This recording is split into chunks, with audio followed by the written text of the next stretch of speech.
তো পেয়ে গেছি। ভালোই হলো বাবা, শেষ পর্যন্ত পাওয়া গেল। আমি কোনো তো ছাগলটার কথা বলিনি, আমি বিটি ছাটার কথা বলছি। আরে, তোর কোনো লাজ লজ্জা আছে না নাই? মানে আমি কি করলাম? তুই আমার পাঠা ছাগলটা না খুঁজে দিয়ে তুই এখন বিটি ছাটার পিছনে পড়েছো। বল, তোর পাঠা ছাগলটা বড় না বিটি ছাটা বড়? আমার কাছে পাঠা ছাগলটাই বড়। তো বাবা, এই পাঠাটাকে আগে একটা পাঠা দিয়ে বিদায় করি, নাহলে আমাকে একটু শান্তিতে দাঁড়াতে শুদ্ধ দিচ্ছে না। ওই দেখ, ওই সামনে ছোটটা রয়েছে, এটা চলবে? চলবে? তাহলে কি বলছো রে? ওটা তো আমার মায়ের ছাগলটা। তার মানে ওই বড় ছাগলটাই চুরি করতে হবে। তা করতেই যখন হবে তো কর। তারা কর বললেই কি কর? ওই বিটি ছাটা দাঁড়িয়ে আছে না, মনে হয় ওটা ওয়াদেরই ছাগল। শুন, তুই এক কাজ কর, ওই বিটি ছাটাকে ডাক, ডেকে একটু গল্প সল্প কর, তখন আমি ছাগলটা চুরি করে নিয়ে পালাবো। আমি এত বিটি ছাটার সাথে গল্প টল্প করতে পারবো না। পারবি কেন? তুই তো পাশের ঘরের বৌদির সাথে গল্প করতে পারবি।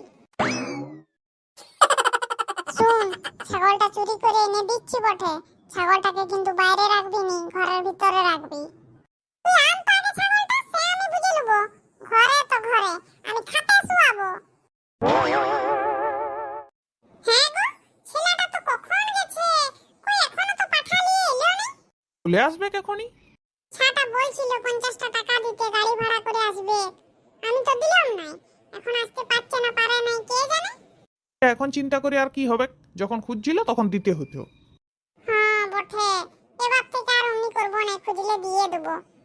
হ্যাঁ বটে, তো দিয়া দরকার। দাও না আমাকে 100 টাকা। হারামজাদা, 100 টাকা নিবে, পেটে পা দিয়ে দাঁড়িয়ে যাবো। ওমা, না না না, ধরো ধরো, তোমার পাঠা এনে দিয়েছি।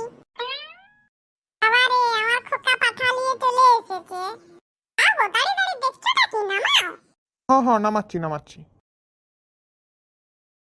দেখো মা, পাঠাটা তোমার পছন্দ হয়েছে তো? পছন্দ কি বলছো রে খোকা? দারুণ পাঠাটা এনেছো, দারুণ। বাবা, আজ কাজ করে দিয়েছি তাই খোকা, নালে পাঠা হারামজাদা ছাড়া মুখ থেকে বেরোয় না। পাঠাটা বেশ ডাগর আছে, অনেক মাংস বেরোবে।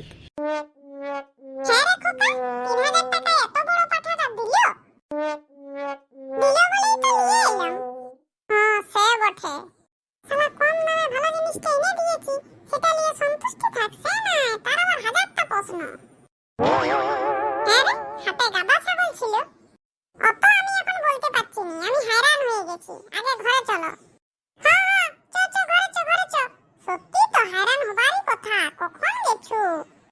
হ্যাঁ গো, শুনছো? আমরা ঘরে যাচ্ছি, পাঠাটা নিয়ে এসো। হ্যাঁ, আমি তো ওই করতেই আছি।